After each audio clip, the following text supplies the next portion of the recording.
Welcome to the North Carolina Maternal Health Innovation Community of Practice. This session is Fatherhood in the Fourth Trimester, Supporting Postpartum Experiences for Fathers and Partners.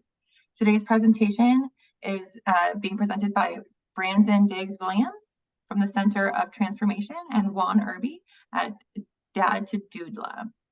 And with that, I will go ahead and let them introduce themselves.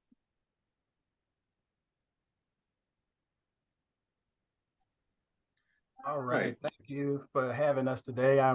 Excuse me, Juan, I was told I go first and then we'll go right into your presentation. Not trying to be rude. So Brandon Diggs-Williams, you'll see the parentheses around Diggs because in my professional world, I am transitioning to using that name. Diggs is my official government middle name. It's not something made up and I like it and it represents my family. So here we go.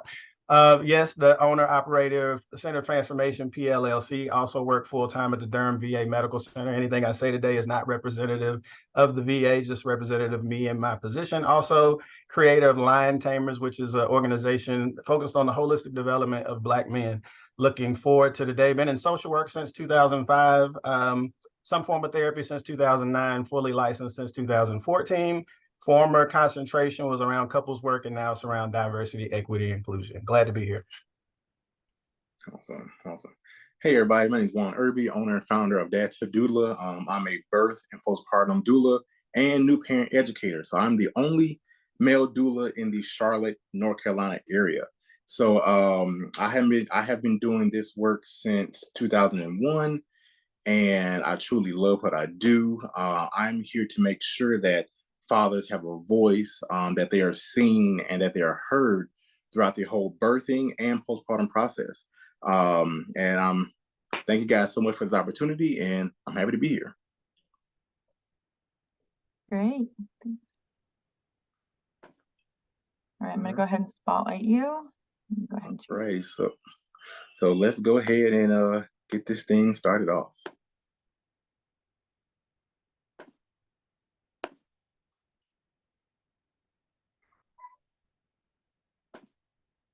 All right, let me know when you guys can see my screen. All right. We can see it. Perfect. Again, Juan Irby, owner and founder of Dad to Doula. I do birthing support, postpartum support, overnight support, new parent education, and daddy classes. I am here to make sure that men and women have a great birth and postpartum experience. I support them throughout the birth and also after birth. So which is the fourth trimester or postpartum period. So what is a doula? A doula is a trained professional who provides emotional, physical, and informative support to individuals and couples before and during and after childbirth. And so I want to make sure that people understand that when the doula first came out, it was all women. But now there are a handful of men who are getting into the doula space. And I became a doula because I didn't want my wife to become a statistic. And so I have been doing this work since 2021. With the birth of my son, I went through postpartum depression. And there's 1 in 10 men who actually go through postpartum depression. And a lot of people don't know that men can get postpartum depression. And so I ended up finding a counselor who helped me throughout this process. And I did not want to get on any type of medication. And so how I knew I had postpartum depression, I wasn't myself. I did not want to do the thing that I would normally do every single day. So I didn't want to go outside. I didn't want to exercise. I didn't want to just be me. So I knew something was wrong. And my wife was like, I think you may have postpartum depression. So let's see what we can do to get some help. So at the time, there was no support in my area. So like I said, I reached out to a counselor and ended up getting some help. And that's when COVID had just really, really hit.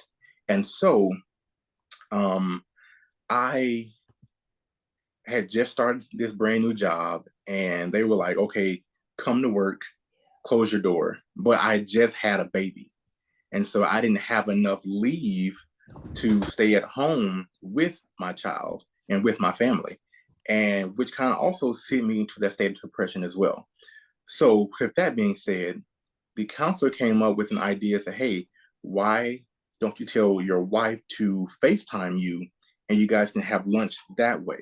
So that way you're not missing out on anything. Also, how about you have your wife bring you lunch while the baby's in the car, and you guys can have lunch outside in the car, and you're not walking or talking or interacting with other people because of COVID. And so with that, I was like, you know what? That sounds all fine and dandy. And that worked for me. That worked for us. And so with that job, I ended up leaving that job because of some situations, but I found another job that allowed me to work from home. And with that, I was able to eat breakfast with my family every single day, eat lunch with my family every single day, eat dinner with my family every single day, and to spend that one-on-one time bonding with my child and my wife as well. And so, why is fatherhood postpartum essential? Emotional support. Dads play a crucial role in providing emotional support both to the baby and the mother during the postpartum period. With providing this emotional support, it's going to let mom know, okay, I can do this. Matter of fact, we can do this. And so by having that emotional support from mom via your husband, spouse, or partner, that's going to make her feel good. But also on the flip side, making sure that dad is also equipped with those same tools. And that's when we come in as postpartum doulas and and educators to help them navigate their new norm. And also bonding with your baby. Engaging with the baby through activities like skin on skin. As soon as the baby comes out, you know, mom's going to have her skin on skin. Dad, don't forget your skin on skin too. It's very important, very important. Feeding, diaper changing also helps create that strong bond as well. You know, the baby grew inside of your wife, spouse, or partner for 8-9 months, and that's their bond right there. So as soon as the baby comes out, you want to make sure that you have your bonding time with the baby. And, you know, you can, like I said, skin to skin, feeding, diaper changing. It helps you create that strong bond. Even singing, if you can't sing, that's fine too. Babies don't care. They just want to hear your voice. And that's going to help create a strong bond for you and your baby. Reducing stress. Active involvement of fathers can alleviate stress and reduce the risk of postpartum depression in mothers by making sure that they have almost every single thing that they need, and also vice versa. By having a support group, by making sure that, that they are well equipped with the tools to navigate postpartum. And as doulas or as a doula, we create a postpartum plan. We make sure that you guys have everything that you need during this postpartum process. I was with a client and they never had a postpartum plan, and they were kind of a little bit everywhere. But I said, hey, let's do this. The next time I'm come, we're going to sit down at the table and create a postpartum plan.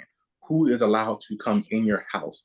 Who is allowed to bring you food? Who is allowed to hold the baby? Who is allowed to wash your dishes, do your laundry, you know? And when people have babies and have children, the first thing that friends and family want to do is come over and hold baby. I kind of look at it like, hey, when you come over, how about you throw a load of laundry in the washer? Can you fold up these clothes? Can you wash these dishes? Doing something like that can definitely take the stress off of mom and dad. So just by doing those small things, and also hiring a postpartum doula can definitely help out with that as well. Because we come in, we evaluate and assess the surroundings. And also, we make sure that you guys are well taken care of. We make sure that you get the amount of sleep that you need. I look at postpartum doulas as non-licensed marriage counselors because we do almost everything from light housework, washing, drying, folding, laundry, washing dishes, walking the dog, those small tasks that you would do every single day. A postpartum doula can do all of those things. And that takes some of the stress off you. But while doing that, we also help you guys to learn how to incorporate those things now in your new norm, since you do have a new person to take care of. So moving along, how dads make a difference. Active involvement in caregiving. Example, dads can take an active role in diaper changing, bottle feeding, and soothing the baby to sleep. For instance, dad can take over the overnight time, the overnight shift of feeding, to allow mom to get some more rest. So meaning, dads, you can chest feed your baby. When I say chest feed, it's bottle feeding. So you have baby on your chest and you can chest feed skin to skin while feeding your baby. And so once that happens, or you can give baby to mom will breastfeed. And once mom is done, you take the baby, change the diaper, swaddle baby right back up and put baby right back down to sleep. You know, you can do those things to take some of the pressure off mom. And also mom can do that as well to take some of the pressure off you. Emotional support from mom and dad. Fathers and mothers can offer a listening ear and provide emotional support to each other. Whether you are at home by yourself and you sense something is wrong with your partner, but they don't want to talk about it, try doing a non-verbal approach, meaning get a journal and say, hey, I see this, write it down in there. Hey, I see that something's wrong. Let me know what you think. Here's a book that I'm going to present to you. Write your thoughts in here. I will read them and respond in this book if you're not ready to talk. So just by doing that non-verbal communication is also helping them out emotionally. Household responsibilities. Taking some of the household chores like cooking, cleaning, grocery shopping can alleviate stress for both parents. Hire a doula, hire a nanny, or get your family involved. Again, that's where that postpartum plan comes into play. Who is going to allow you to do all of these things to take some of the pressure off of both parents? It allows you to focus on recovery and the baby's care. And also allows you, mom and dad, to build your new bond with your children. So, self-care for dads. Fathers should prioritize self-care to maintain physical and emotional well-being. This might include getting enough sleep, taking short breaks, seeking support from friends or support groups. A well-supported and healthy dad can better contribute to the well-being of the entire family during the 4th trimester and beyond.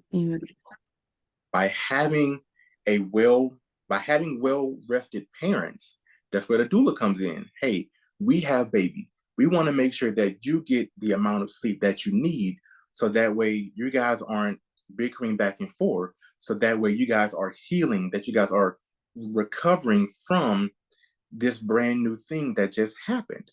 So we want to make sure that all of these things are accounted for: active involvement, emotional support, household responsibilities, self-care for dads, and also self-care for moms. Self-care and self-maintenance are two very different things. Self-care and self-maintenance are two very different things. Self-maintenance is taking a shower, all right? Because you have to take a shower. Self-care, go out and get your nails done. It's okay if you leave the baby with dad. They can handle it. They can do it. They can do it. Give them the opportunity to do it, and I promise you, they will succeed. You know, dads are just waiting to get involved in the whole entire process in the fourth trimester. So, dads, doula, get you a postpartum doula, get you a birth doula. Find someone who's going to be in your corner. Advocate for yourself, advocate for your partner. Dads, let your voice be heard in these doctor's appointments. Let your voice be heard throughout the whole entire process. When a doctor walks in and say, hey, how's mom and baby doing? No. How's mom, baby, and dad doing? Please address the whole entire room, because don't leave me out. I helped make this baby too. Do not forget about me. Do what you need to do, dads. Also moms as well. And support. Have a great support system in place for you during the fourth trimester, whether it's a group of friends, a dad support group, a mom support group. Having that support is going to help you get through this whole entire process. And also, dads can. Moms, you can. And I like to leave with one of my favorite quotes, is by me. Dads, your journey to fatherhood starts here. So we can do this together. We can make sure that your voices are heard. We can create a birth plan, a postpartum plan, and just making sure that you guys are well equipped with any tools that you guys need during the fourth trimester. And again, like, thank you guys so much for listening to me. And if you have any questions, we can answer them at the end. Thank you guys.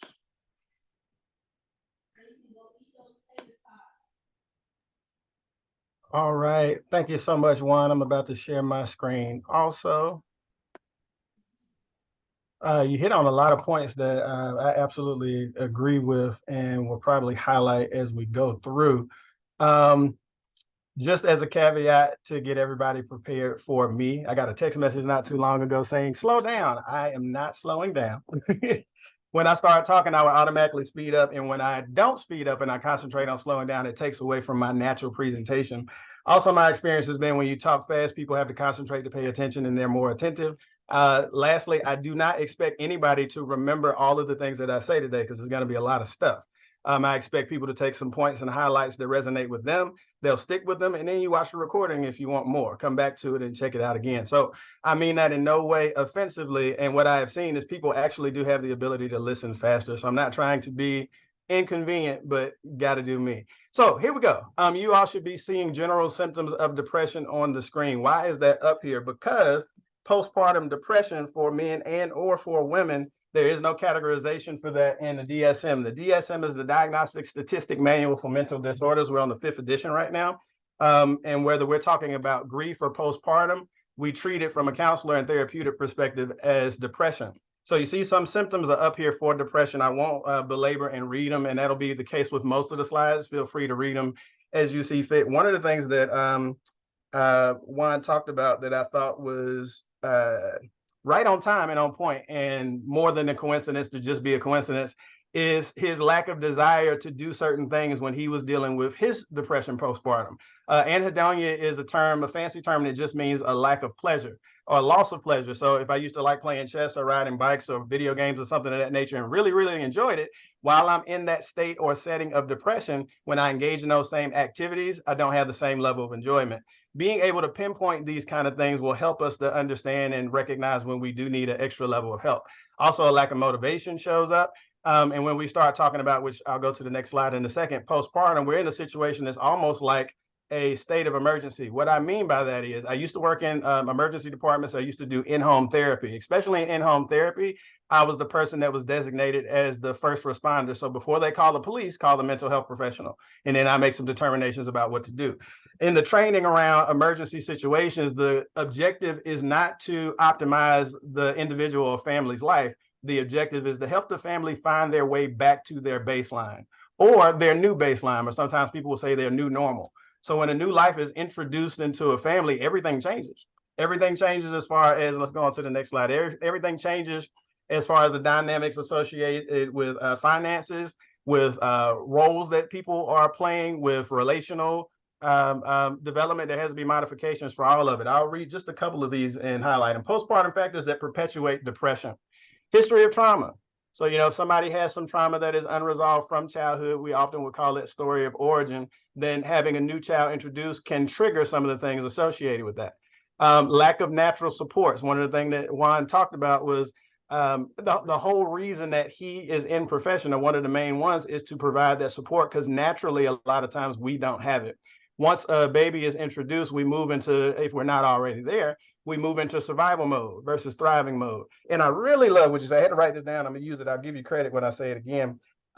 Self-care versus self-maintenance. Those are two very different things. And I think that fits along with the mindset of surviving versus thriving. Surviving is taking the shower. Surviving is making sure I eat so I don't pass out. Surviving is making sure I have some water or whatever it is.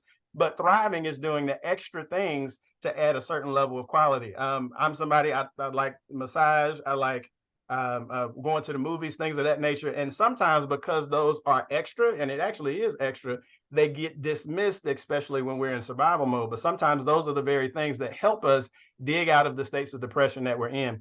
I want to say something about redefined roles. I have a friend of a friend who will remain nameless, who had some children close together. I'll leave it at that.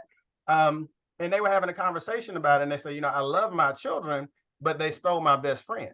So I got beef with them. And I was like, well, what do you mean? And he said, well, before that, it was just my wife and I. It wasn't anybody else to share this space and attention and time and energy and touch and all of that with. But now they are the center of everything. And I don't have that person that I used to have. I don't have that relationship. That person or the baby hopefully is not going anywhere. They're going to be here for quite some time. So then we have to redefine how this works. Not to get too graphic, but when we start talking about well, let me say this first. You heard me say in our introduction that I focus on diversity, equity, inclusion. I'll say more about this in a minute. I've had to do research and create things to provide interventions that work for that population. But one of the things, regardless of what your identity is and how your identities converge as far as intersectionality, the needs are different for each group. So there is a book that I really like called The Unapologetic Guide to Black Mental Health. I'm not going in that direction with this conversation, but I think it's Dr. Rita Walker. But she goes through and talks about mental health. And what I picked up from going through the book is it's an overview of mental health. And then she delineates the need to recognize the layer of identity that changes how things need to be approached and what needs to be paid attention to. So when we're talking about the birthing world, usually the center of attention is the mother and the baby. I don't know how many times somebody's asked me when, I've been through 4 children coming into this world, and one that was already here when my wife and I got together. But I don't know how many times there have been some conversation and even an introduction from someone else asking me how I'm doing or how are things going. And if I say anything about being tired or things are okay, but there's this X, Y, and Z, I get the response of, oh, I don't have no pity for you. You didn't have a baby. And I'm like, well, okay, that's true. But did you really mean to ask me how I was doing? I can recall, without going into great detail, dealing with some very significant health challenges with one of the kids. And it was a very, very, very trying time, to say the least. But I remember one friend of my wife reached out via maybe Instagram or something, sent me a message. And they said, everybody's focused on the mother and the child, understandably. I just wanted to check on you and see how you were doing. Nobody asked me how I was doing. And it made sense. And it's logical that the attention goes in a different direction. But until that person asked me that question, I didn't have any awareness of a need to check in with myself to see how things were going. These are the kind of things that show up and happen. And it's important to focus on the self-care versus just the self-maintenance. Things like sleep deprivation, things like, I forget every time a child is born. When a new one comes, I'm excited. And we're done now, just for the record. People like to tell us to keep having children. We're not doing that. That's over. But every time a new one comes, I'm excited and it was so cute. And then after about a week, their voice gets stronger. Then after about 2 weeks, their voice gets more strong. And I'm talking about at nighttime, the crying. And then I remember, wait a minute, there's going to be a lot of trying times associated with this. And my main thought process is, okay, how is this going to affect my wife? How is she going to respond to this? What's going to happen with this situation? And then sometimes I forget that my mood may be a little bit different because I'm tired also. When we are sleep deprived, one of the symptoms for depression is insomnia and hypersomnia. But when your sleep gets off, then all of a sudden that increases the likelihood. Let me go back over here. That increases the likelihood of the mood swings. Let me get my highlighter out, or my pointer, excuse me. That increases the likelihood of the mood swings.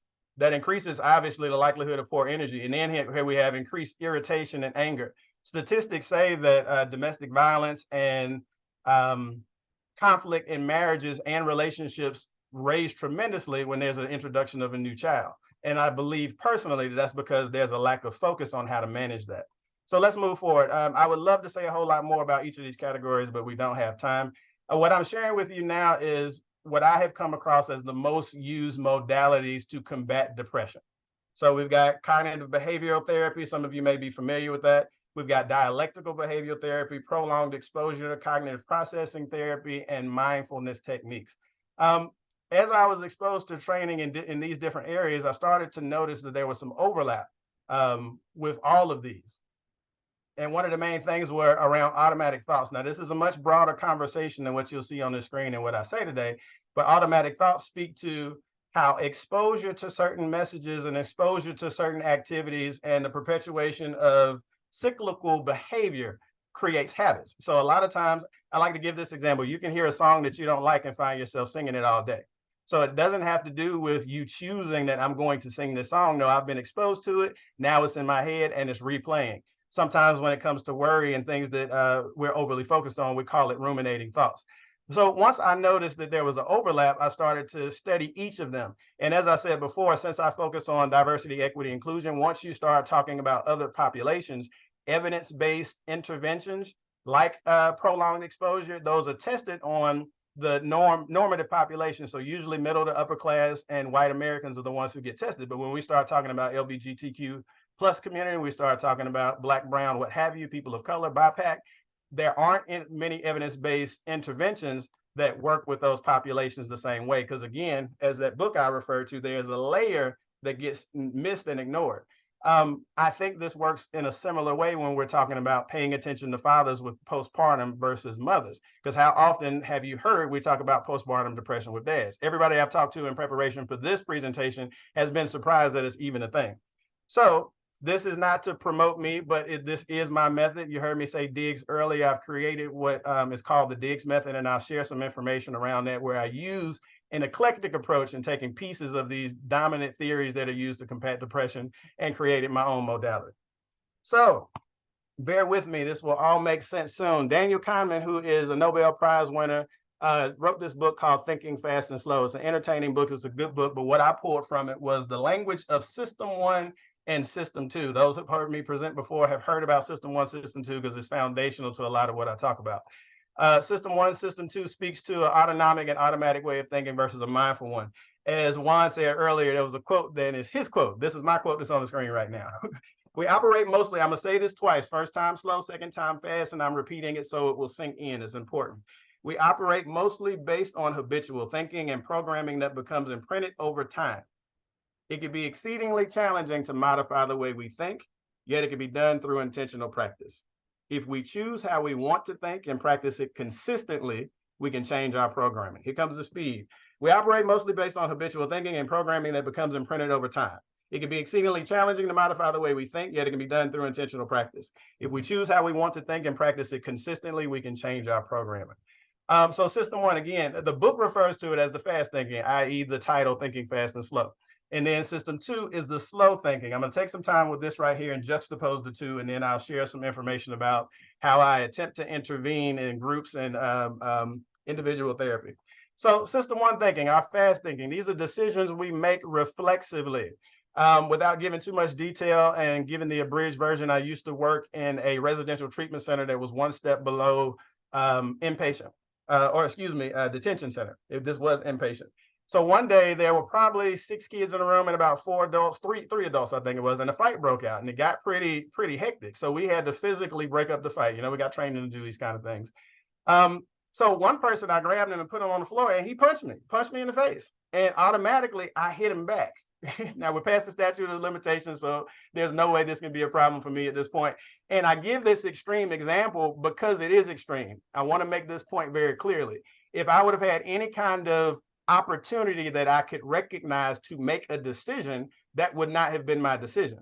It's literally like when you go to the doctor and they take that rubber hammer and they hit you on your knee and your foot swings forward. It was literally the same thing. Something happened in my brain. There was a thought process, but it was subconscious. You see, subconscious is the fourth word up there. It was something that I couldn't recognize.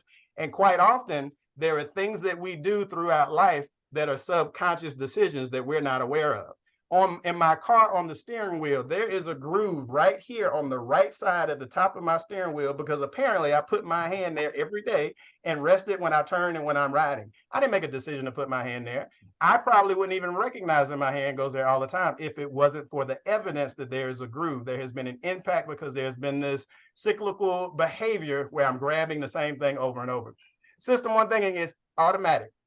System one thinking is also associative. You heard me earlier talk about one of the factors being past trauma.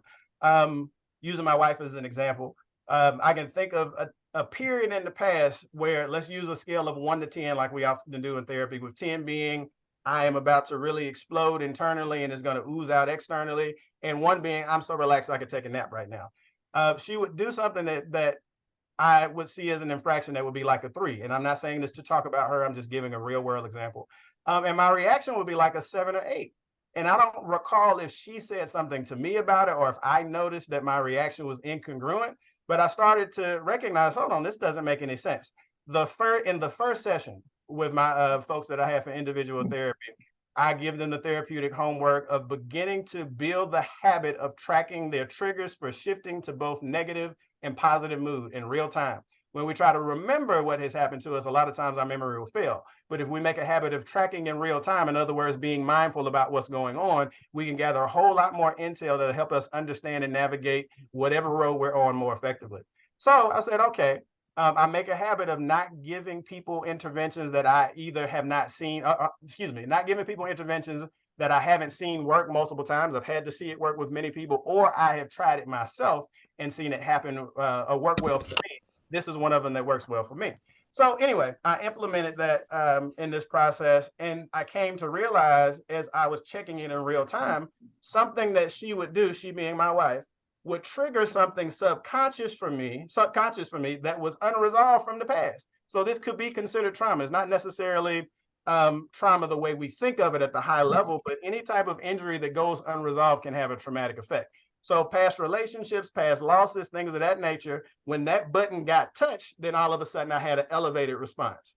And that was a habitual elevated response. There was something that I didn't choose. Now, the beautiful thing is once I gained awareness about what was happening, I was very easily able to self-correct. I absolutely believe that there's a biblical tenet that says we perish for a lack of knowledge, and in another place it says the truth will make you free. In therapy, I rarely even focus on forgiveness or some of the modalities that are put out there around trauma, because once we make the connections and connect the dots around what's actually happening. Quick example, shared this yesterday with someone. Quick example, a lot of times in anger management settings, people will try to directly impact anger. But one of the things I've learned over time, anger is a habitual reaction to some type of pain. So if somebody got in my face and I cussed them out or hit them or something like that, and they left me alone, then that triggers something in my subconscious. Oh, this is a way to successfully deal with this problem. It's like somebody who uses a hammer for every situation. It's a screw, but I'm gonna turn it around, stick the back of it instead of getting a screwdriver. Once that becomes something that's ingrained in your system, then that's something that we go to. So with anger management for me, instead of focusing on the anger, let's focus on what happened. Yeah, no, that's what I'm thinking, that maybe they're just asking. If you could mute your mics, there's been quite a few inadvertent interruptions with noise. So if we could keep that down, that'd be great, helpful. So anyway, I give that as an example around how sometimes we can, an example I use that you'll hear me say probably more than once even today. If the engine blows and we get out and change the tires, we're just going to become more frustrated. If we haven't taken the time to assess the situation accurately to figure out where the source of the problem is coming from, then we can end up spinning our wheels. By the time you change 4 tires, now you're really upset and you're also hopeless and ready to throw the car away. So we got to do all this assessing. Anyway, let's get back to this. So that's an associative example. It's subconscious. System 1 is programmed, it's developed over time, but thankfully it can be changed through intentional practice. System 2, decisions we use energy to make. In my research around this, I have discovered that it actually takes energy to make a different decision based on outside of what's already been programmed in your system. So some of you may be familiar and more knowledgeable than I am about neurological pathways. So a neurological pathway is an order of doing things in your mind. Think about a bike riding on a trail. When a bike rides on a trail over and over again, eventually it creates a groove. And then when that groove is there, it's easier to ride in that trail. So when we just try to go in a different direction, we hit a bunch of bumps because we're not on the trail anymore that has already been established. So what we're trying to do up here when we're talking about associative challenges or things of that nature is do what we call cognitive restructuring, make a new connection with the situation. So, but it takes energy to do that. It takes energy to be mindful. It takes energy to be aware. It literally burns glucose. The same thing that burns when we jog down the street, it burns when we're making different decisions. Quick example.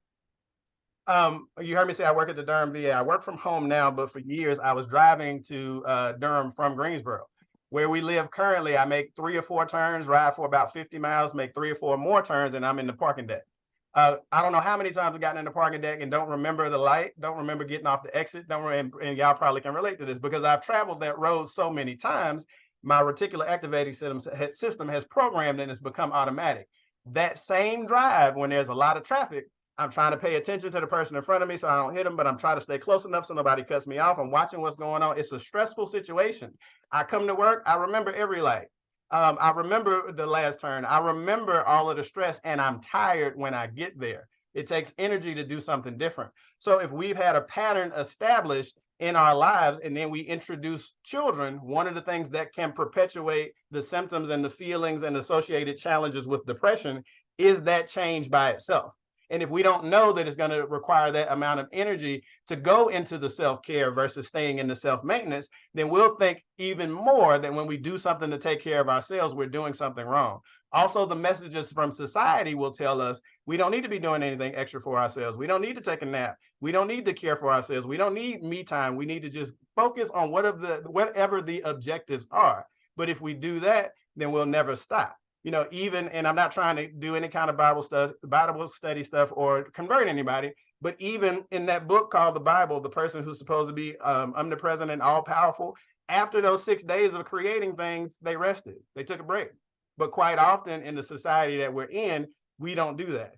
Our energy is finite, so we need to be careful about it. But I like people to understand that it's going to cost something different. It's just like if you go to the gym and you don't know that it's going to hurt when I exercise, you think you've injured something. You think you're doing something wrong. No, this process has some pain with it when we're talking about doing something different.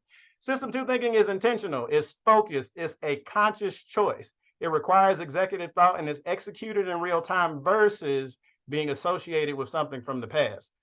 Each choice is also individualized. One more example I give to give you a feeling of the shift between what we automatically do and what we have to give effort to do. We're going to do some math real quick. Everybody's muted, so nobody's going to answer out loud, and I don't want you to answer out loud. Most of the time, people don't follow instructions, and somebody does.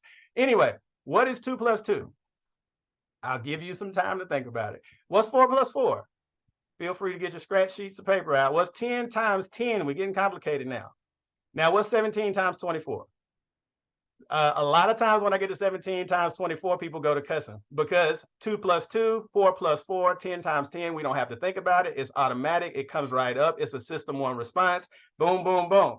17 times 24. The book that I read that in said, let me go ahead and let you know the answer is 408, because as you're trying to read this, you're going to be preoccupied with trying to figure out what the answer is. Probably most of you on the screen right now were preoccupied with trying to figure out what 408 is.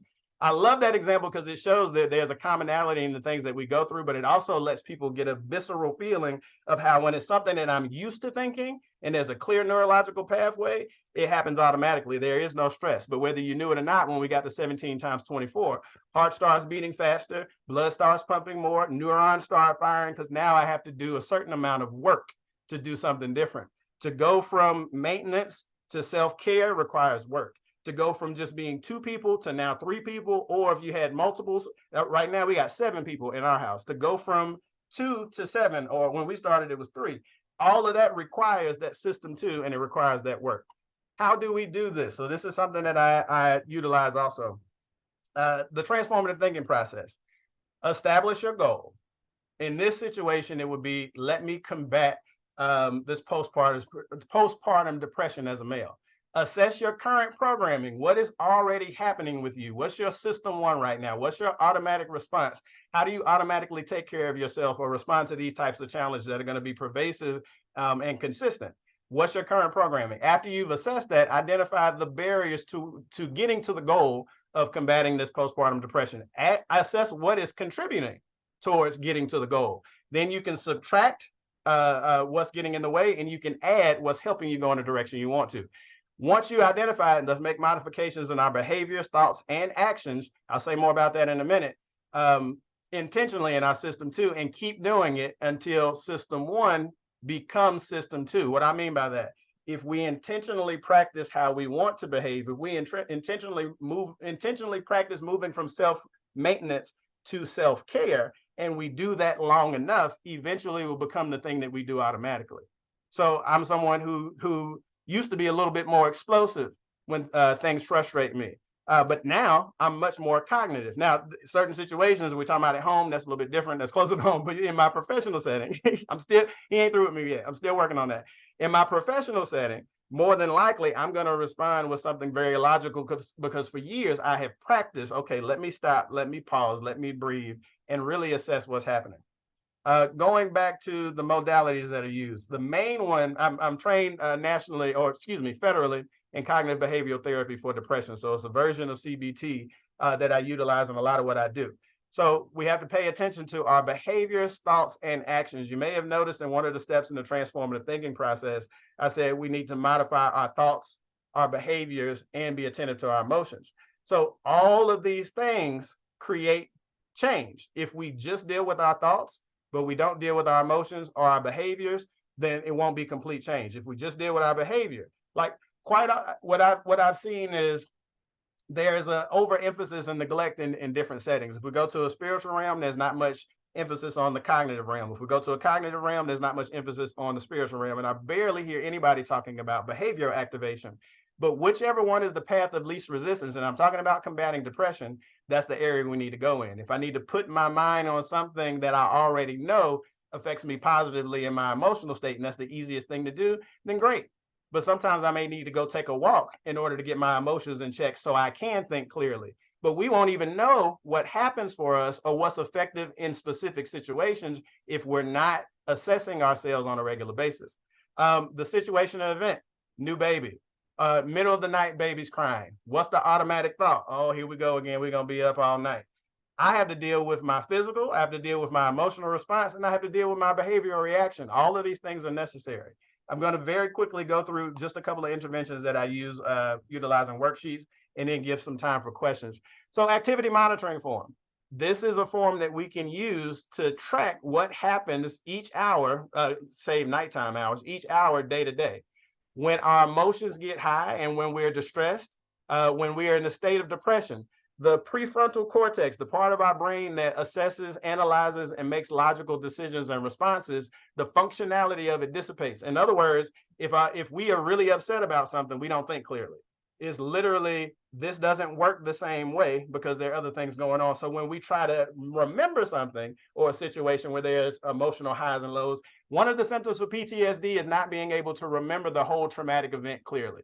That's because there's such a spike in the emotion, there's a short circuit in the part that grabs that, holds it, and stores it somewhere. So tracking your happenings in real time helps us figure out and assess what's going on with your program. And later on, it'll help us plug in some spaces too, to be intentional about certain things. Wise mind, this is from the DBT, or dialectical behavioral therapy model. It speaks to self-assessment. In certain situations, we may tend to be very, very, very reasonable and neglect our emotional side, or very, very emotional and neglect our reasonable side. Two quick examples. If I'm at work and the stress of work is overwhelming, I say, you know what?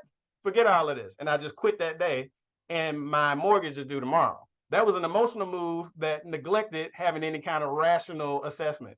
If I am literally starting to go into a mental health crisis and have to go inpatient or some type of emergency services because I'm in a situation that's not good for me, and I'm doing it to make sure I can pay that mortgage, that is an overemphasis on the reasonable mind and a lack of awareness about the emotional side. The wise mind is the combination of both. Marshall Linehan, who created DBT, speaks to this as the most balanced place when they both intersect that way. So we aim for that.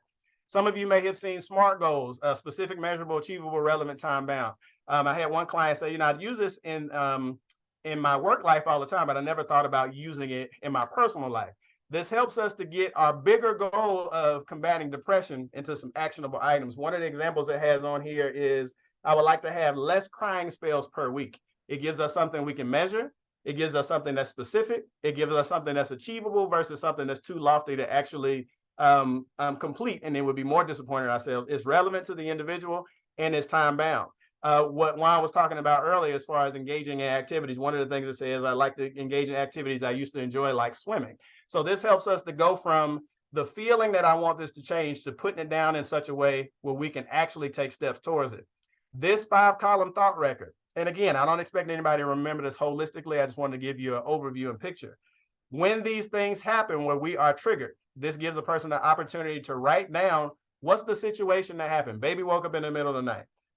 What distressing physical sensations did you have? My heart started beating faster, my stomach turned because I know what this is going to mean. What emotions did you experience? Oh, I was distressed, I was sad, I was disappointed. How intense was it on a scale of 1 to 100? You put that down also. What thoughts went through my mind? In other words, what did I say to myself? The benefit of this is it helps us to assess in every area what happens for us when we are triggered.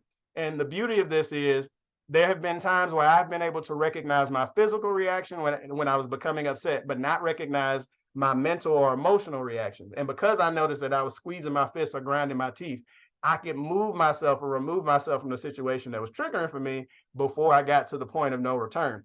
This helps people get in the habit of self-assessment and being able to be aware in all these different places. I don't know how many, and I'm using broad strokes, but this is a true statement. I don't know how many times I've asked a man, to share their emotions with me, and they start telling me their thoughts. So, it's a confusion about where these lines of delineation are. These next two sections, there's a 3-column thought record.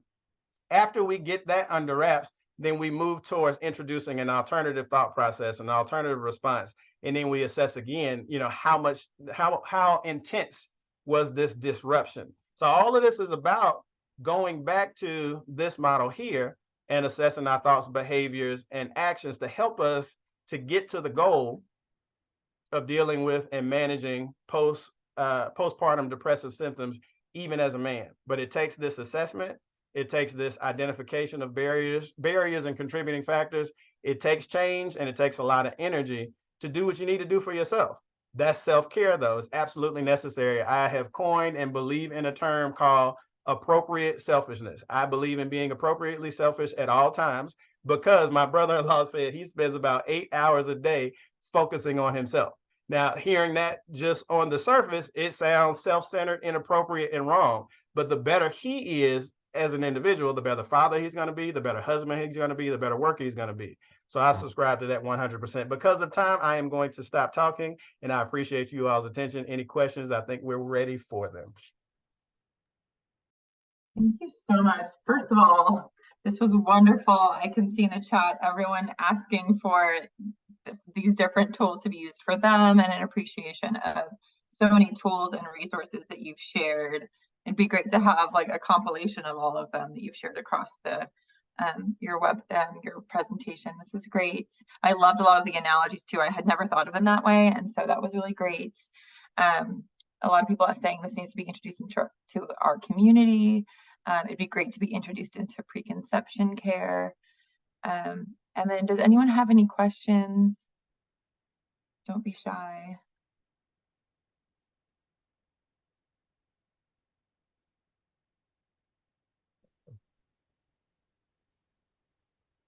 Reading through the chat. This is exciting. Yeah. I am going to put in the chat for everyone while everyone is thinking up their questions or even just thoughts that they had as this was going. I know this covered a lot. I feel like we could really keep this going and have a part 2 because this was really just chock full of so much great insight. I think that was applicable to fathers, and even like to me, I learned a lot. And I even had questions like on behalf of people. Like I have a question about that. Like, can I do a consultation for someone else that I know that would really value this. Sam, there is a question for Juan. Mhm. Do you belong to any professional support or networking groups specifically for male doulas? So, as of right now, I do not. I'm in the process of trying to create a support group for dads, whether it be online or in person, in the Charlotte Concord area, in Kannapolis area. So, there's an organization called Daddy Beans in Mecklenburg County, and they focus on this very subject, postpartum needs for fathers. I've done some facilitation of groups there. Juan, we should connect around that because it's local for you, Okay. and that's their 100% focus. Also, I'd like to connect with the lion tamer stuff as far as holistic development of Black men. And as far as these resources, I'm currently working on a workbook to be delineated that shares all of this stuff and gives details. It's not ready yet, but it will be in the future, near future.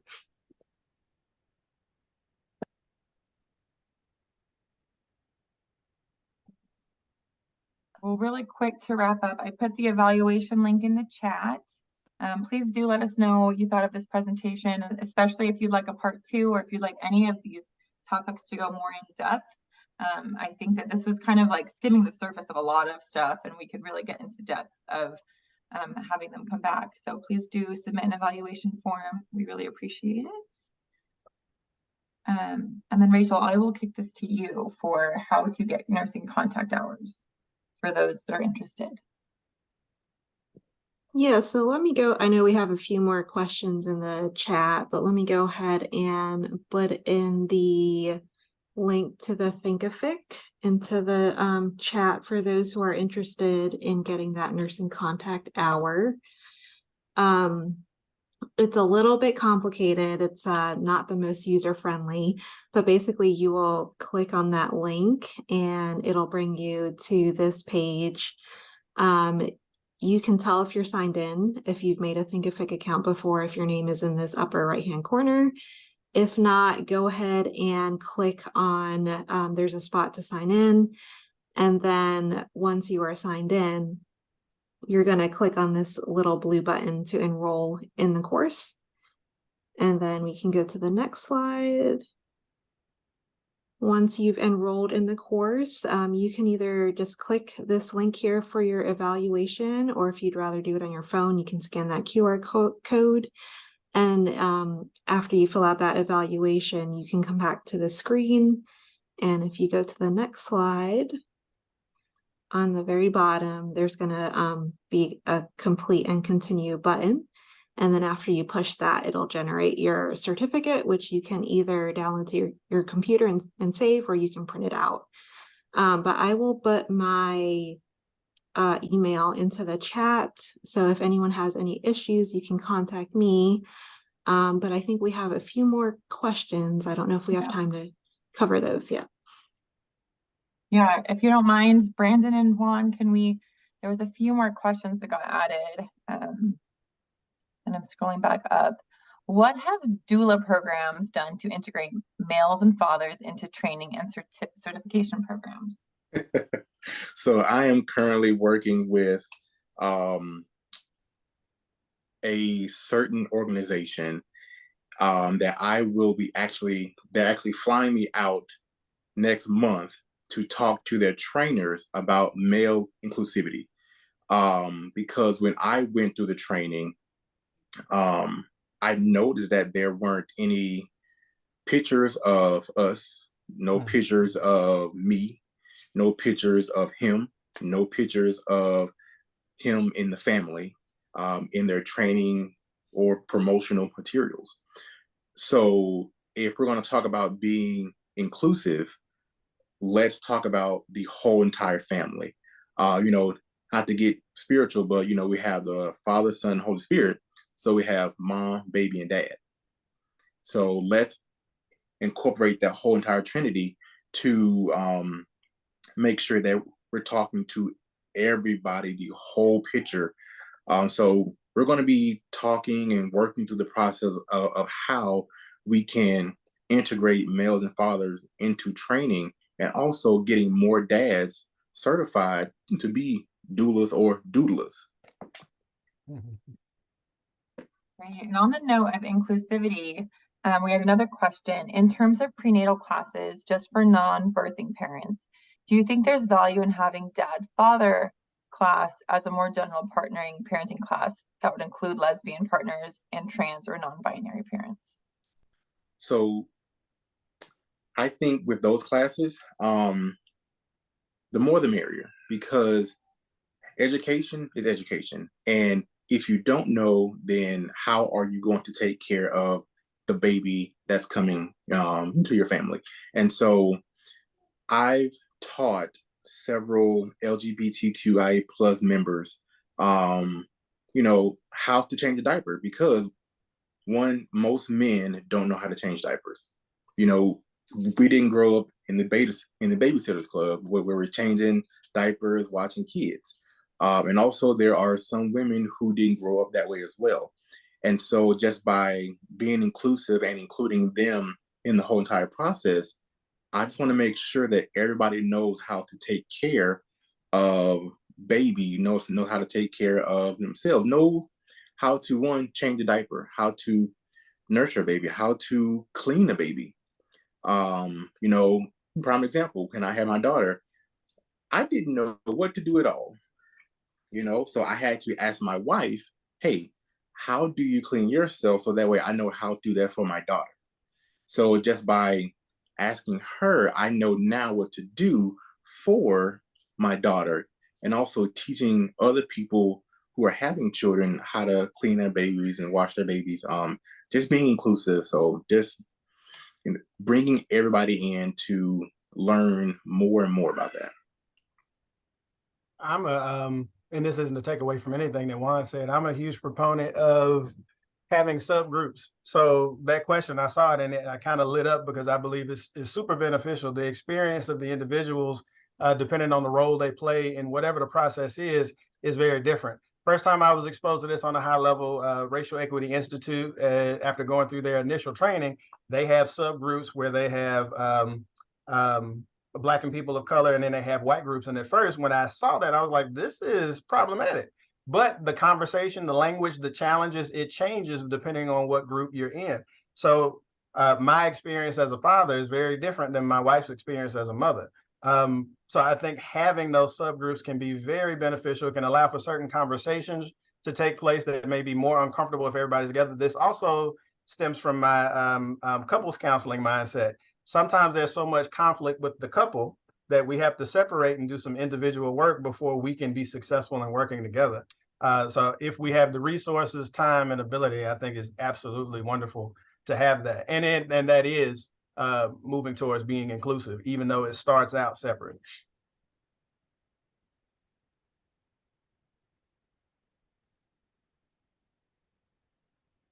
Thank you so much for that. I mean, and I even think including grandfathers, I know like in our family, we didn't, like our grandfather didn't have an opportunity to raise children. So a lot of learning with the grandkids about even like what's age appropriate, like what to expect in their development, what to expect. And, so for the child and for the grandparent to kind of be aligned on what they can do and what they should be exposed to, that kind of stuff. So I so appreciate everyone's consideration, everyone's joining today. I so appreciate our presenters.